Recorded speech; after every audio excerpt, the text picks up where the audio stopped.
Hi everybody, welcome to my channel. So first thing first, I want to start off with those who follow my channel. Thank you for still following, and hey, welcome. So I'm first going to start off with the with my video that I'm going to be giving a review of The Hunger Games, a ballad of Songbirds and Snakes review and quotes.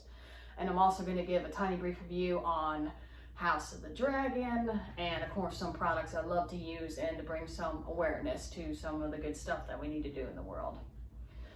So to first start off with the Hunger Games review I'm going to give.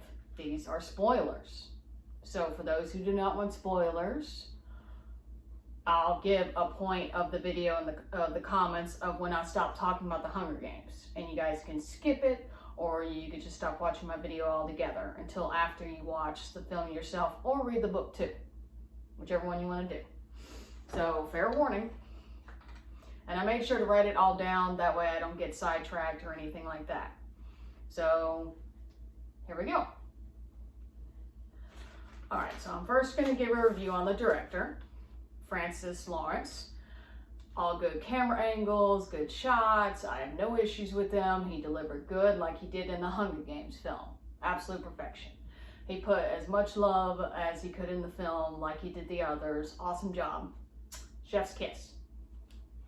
Now on to the music composer, James Newton Howard. Now in the book, lots of music in there.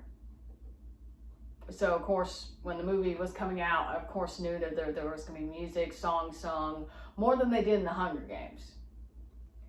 And I was expecting some of it to be a tad bit corny. Like, yes, of course, in the book, it's better to be able to tell and to visualize it, but then when it's put into a movie or TV show, you would expect it to be corny. It was not. So, brilliant job on James Newton Howard, like always. I've followed his work ever since the 2000 film Dinosaur from Disney. Great music work. I feel like he's very super underrated and he deserves more love. So for those out there who are a James Newton Howard music composer fan, please share your love in the comments. He deserves more love and recognition in my personal opinion. Let's see. And then of course, not all the songs in the book were in the film due to music or basically film time and budget that the studios would allow. But it does make sense because they're trying to get the story across, and there was a lot in the book to try to put in the movie. So, of course, with what they had to work with, I felt like they did a pretty good job. So, bravo. And then, let's see, what else? Now, digital effects, I give that 4.5 stars out of 5. They were really good. Some bits could use a bit more of a touch, but it wasn't like, oh, that's horrible. No, like at first glance and a little bit more after that, it was still good. But I felt like it could just a tiny bit, a little cherry on top is what it could have used. But other than that, 4.5 out of 5 stars. Now, filming locations, absolutely perfect. All the filming locations of the districts, the rebellion, the arena, the lake and forest wide fields, just like in the Hunger Games film. It felt like I was still out there in the districts and Panem. Absolutely great. So 5 stars out of 5 stars for filming locations and costume designs. Granted, it wasn't as glamorous in the Panem like it is later in the Hunger Games. Like there's still that touch, a little touch of it, but it wasn't as wow back then. But it's because they were still recovering from the rebellion, since this was set 10 years after the rebellion when it first started. So 10th year Hunger Games. It was very interesting, and you actually got to see and feel Panem was struggling to even feed themselves after the rebellion. So I like that they delivered that from the book into the film. So that, nice touch. Now, these are random thoughts that were from the film that I really loved. That were from the book into the film. Great touch. Now, let's see. Start with a very nice, one of my personal favorites, is Origin of the Hanging Tree. Now, in District 12, there was actually a hanging tree. You actually see it and witness it, and wow. and you actually get to see the origin of how the song came to be. Lucy Gray Bard, and Cordelia Snow, they were actually there to see that hanging from the song. A man was actually hung for 3 murders, and in the process of him about to be hanged, his loved one came forward screaming he's innocent. As she was doing that, the man about to be hanged was screaming, "Run, go," just before the noose was dropped for him to be hanged. And as this was happening, she was being taken away by peacekeepers screaming, "Murderers." And while this was happening, mockingjays were all up top the hanging tree screaming for his loved one to flee, his last moments before he got hanged. So that was a hauntingly good film moment, because that's the origin of the song. And Lucy Gray and Snow, President Young Snow himself, witnessed this. And I gotta say, wow. Now, on to later. Cordelia Snow goes to find her later, and she's under a tree writing up the song herself, and she's singing it. Really good. And from what I saw of the movie, she didn't sing it to the districts like she did her other songs. Then later, years later, Katniss is singing it. In the uprising against the Capitol nearly 66 years later. And I'm sure that had to struck a chord in Snow he never thought he would hear again. And I love that massive detail to tie it all together in all the Hunger Games. Chef's kiss. Fantastic. Now, this other little random thought and detail that I love. Corliss and Lucy Gray spent the day swimming out of the lake, enjoying themselves, being young, and exploring what they found together. And I felt like that was a really good moment. You actually got to see Snow just being a young person and just enjoying the sun, being his age. And I actually like that. That was a really fun scene. And I'm pretty sure the actors and the crew had a lot of fun, especially if the weather was nice and it wasn't freezing. I can imagine. If that was freezing, they had to do that scene. Bless cast. Being an actor can be tough. But as they were laying out in the sun, Lucy Gray was just singing, and one of her friends came up with the plant with the roots still attached. Kind of related.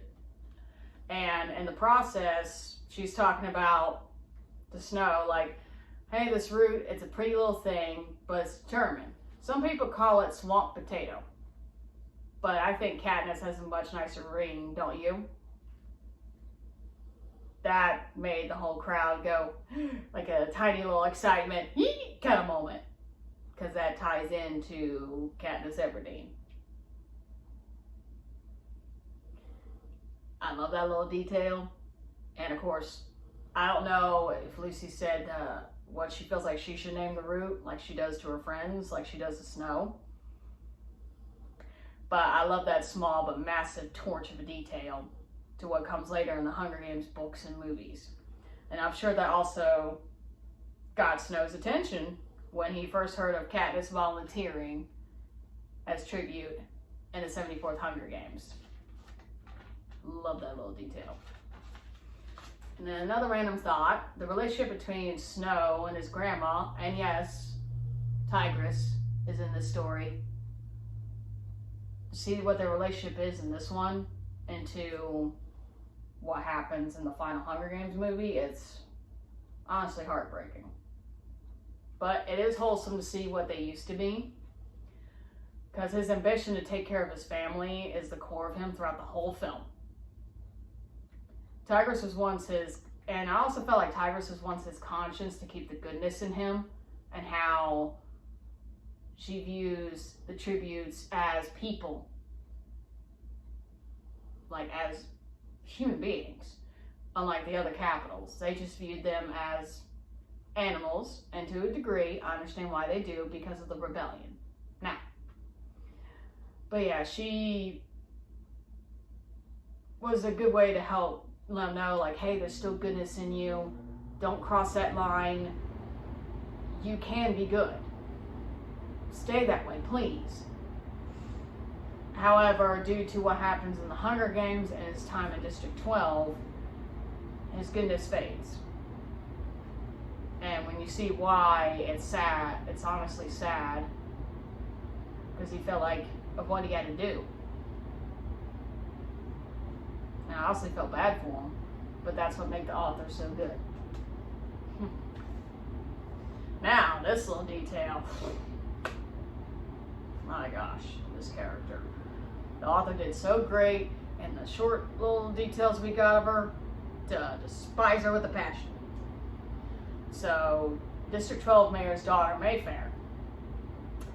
Even though she was from District 12, she was a stuck-up girl. It felt like she was from the capital herself. My gosh. And honestly, she got what she deserved. And here's why. Mayfair had her eye on a boy that had, that boy had feelings for Lucy Gray. And for those of you who've seen the clips that was released of when Lucy got called out to be tribute, and the boy came up saying, "I'm sorry, Lucy, I didn't know," that's the boy. And as for what Lucy does to the mayor's daughter later in that clip, that's the girl. That's Mayfair. But here's the reason why I really despised her and the mayor. They rigged it to have Lucy be put in the games and to be killed. As for how they rigged it, it's given in the book, but not given in the movie. Although it does give a little hint, but it does give it in the book as to how they rigged it. But now here's a massive spoiler, or at least to those who particularly care for massive spoilers. But Mayfair got what she deserved because she got shot in the back after she said she would see a whole bunch at the hanging tree. But she got shot in the back for it. And to be honest, I know it's going to sound wrong, but she shouldn't have been talking shit. She got it coming. Okay. Now on to my thoughts about some of the cast and other stuff. Alright, so I feel like the cast did an amazing job. I had no issue with any of them. No bad acting in my eyes. Especially with Longbottom and that crazy snake professor. Nailed it down to a T. Now, for the actor who played Snow, Tom, I've never seen him in any other works that I can remember. But I felt like he did an awesome job in the role of young Snow, and then transforming into the present Snow we all start to know him become to the Hunger Games films. I felt like he did great, especially his end outfit. He's wearing like that dark red white shirt kind of vibe, and he's also wearing that in his last almost like a similar outfit to his last conversation to Katniss in the Hunger Games, Mockingjay Part 2 in the Rose Garden. I like that little touch. So it was a fantastic touch, just chef's kiss once again. But yeah, I thought he was a fantastic actor, and so far, I can't wait to see where he goes. So, keep it up, Tom. Now as for Rachel, who played Lucy Gray Bard. Please, no hate for what I'm about to say. I know Rachel's been getting a lot of public opinion over press and role of Snow White. And everyone can have their thoughts about that, which is fine, but please keep your comments positive with what I'm about to say. Please, negative free on my channel, comment section, all of it, please. Now, Rachel did a fantastic job as Lucy Gray, and her singing was really good. I had no issue with her in the role. She came and did the role as an actress does, and she nailed it. Please don't discredit the film all because she is in it. Don't let all of the other cast and crew of the entire film suffer all because she has terrible public relation opinions just because of stuff she's done. Don't let the rest of the cast and crew and all the hard work put into this film suffer because of what she's done, please. But I felt like she did a great job. I had no issue with her singing. I mean, I'm not a singer or professional, but from what I can tell of singing and my love for any music I have, I've had no issue with it. And I can kind of see why Disney chose her to be Snow White, because of her singing. She's got the dark hair. So I can kind of see why they chose her, but as for everything else beyond that, I put it aside to go watch a good film, and I'm glad I did. Now, as for the rest of the film, I don't want to give it all the way into this video. The rest I want to leave for you to go watch in the film or to read or read in the book. And please remember, this is my review, my thoughts on the film, and not everyone is going to agree with it, which is fine.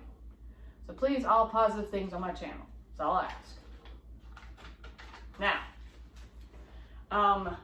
for my review on The House of the Dragon, a full detailed review, that will come later. But I put these little book and the bottle of wine and the DVD down below, the Blu-ray down below. But my brief thoughts is that it restored my love for what Game of Thrones used to be before terrible writing came into play. Much love to the whole thing. And I cannot wait for House of the Dragon Season 2 to come out. I'm glad writer's strike did not affect it, because they got the full green light for Season 2, the whole 9 yards before writer's strike could hit them. So they were able to keep on going with production, and it wasn't able to slow them down. So thank you so much. I'm glad that it wasn't able to affect them like it does with Stranger Things Season 5 and so many other stuff in the filming works. Let's see. Now, this one, I'm not getting any credit for it. I'm just sharing all this stuff because of how much I love it. So I want to give a shout out to these products. So if anybody wants to try any new supplements for a cleanse in your diet or meal prepping, or you just want to lose a couple pounds because maybe you got a wedding coming up, or because you want to and you want to feel good. Nothing wrong with that. So basically, this stuff's pretty good. It's a green tea fat burner. So think of it as your replacement for coffee, energy drinks, anything used to help keep your energy going. Now, it does take a bit because I used to be a very big energy drink person. But once you let it do its thing, it really works. So you just take 2 in the morning with breakfast, water. Definitely drink your water. And then 1 in the afternoon, I guess you could say right before dinner, or an hour or 2 after lunch. Whatever works. And then this is pretty good. It goes along with it. It's known as basically a cleanse, a weight loss support flush. It helps clear out your stomach. Basically, it literally does flush up to 2 to 3 pounds of backed up stuff, clogging your digestive system. And I gotta tell you, it really does. So definitely get this along with these goodies. I'll definitely give the details in my comment of this video. So for any of those who are interested, definitely give them a try. Now this stuff is Dr. Teals. I sometimes have a hard time falling asleep. So of course, you know, you'll do the pills or anything just to help you fall asleep. And I saw these recently and I figured I'd give them a try. It's a nice little body cream. It's lavender, calmness, and sandalwood kind of smells. I would put it on my hands, my neck, my feet, just to help relax myself before going to bed. And the same thing with the candle. It's like a wellness candle to help sleeping. Also the same smell. It's really good. And I gotta tell you, the first couple of nights I started doing this, it's been really helping me fall asleep. Especially one night when I had a massive headache. But that's what I get for falling asleep on the couch with my beloved doggies. Asher's up here, Barkley's over here. They're my cuddle buddies. These are my doggies. I love them like crazy. They're my boys. So, but yeah, I definitely suggest these products if you have some kind of small trouble falling asleep.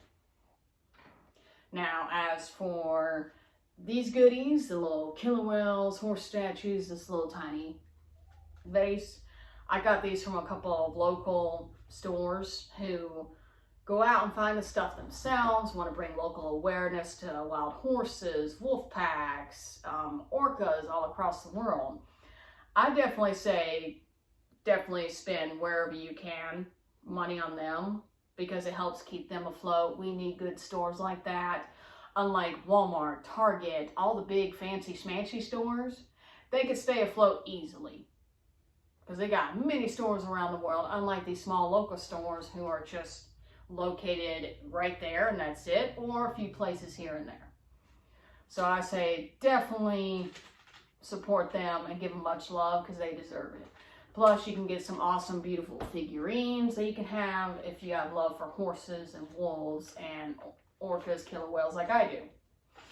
And plus sometimes it does help with the endangered species awareness, and that's definitely very important because not all hunters are bad, but the ones who go out there for the endangered species to show, oh hey, this is on my kill list, no thanks.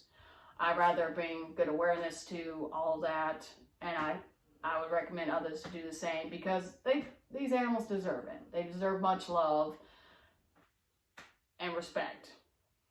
Now, the last little thing for my video, and then I will say farewell. These are some of my favorite quotes from the book to the movie, and I'm glad they kept these. So,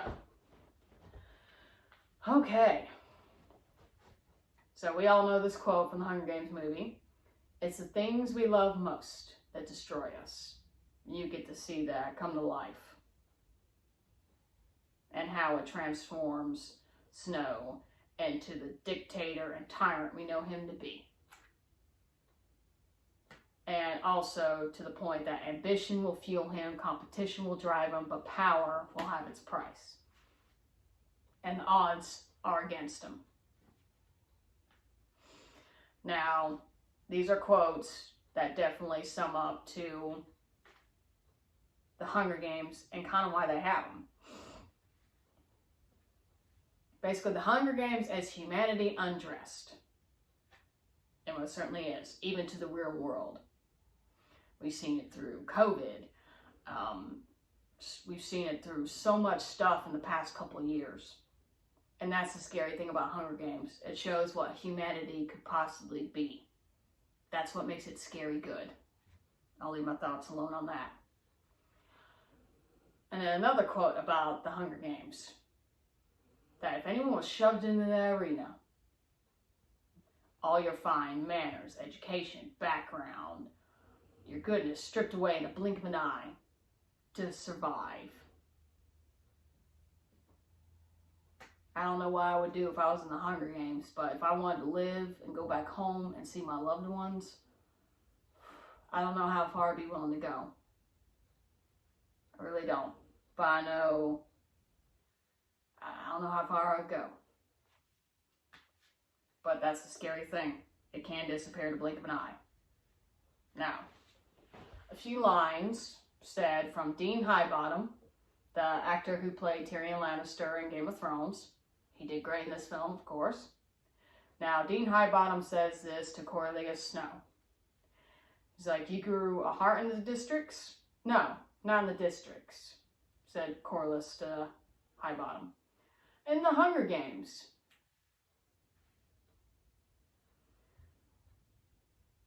And right then, Dean Highbottom and Snow both knew that so many others would realize when they challenge him, what all of him would one day know, what was inevitable, Snow lands on top. And that even happens all the way up to his death. To Snow's death in the Hunger Games, and him laughing when Katniss delivered that arrow. Snow still landed on top. And that's what makes her such a good writer. And that's what makes such a good story. So for all those who have yet to read the books, all the Hunger Games books, I definitely recommend it. It's good storytelling. The author's amazing. But yeah, that's the end of my video. So I hope you guys enjoyed it. Definitely, and of course, definitely check out my details so I can share these products right here with you. And hey, much love. Give lots of love to your fur babies. Oh, you guys probably can't see Barkley. Hang on. Can you guys see? I hope you guys can see him now. He's right here. He's little cuddle up. He's a good boy. He's silly. He's my Ewok. He looks like the Ewok from Star Wars when he has his hair cut. Other than that, he looks like Barkley from Sesame Street when all his hair's grown out. Anyway, I'm rambling. But yeah, lots of love to everybody. Mwah. XOXO. Real deal. Please subscribe.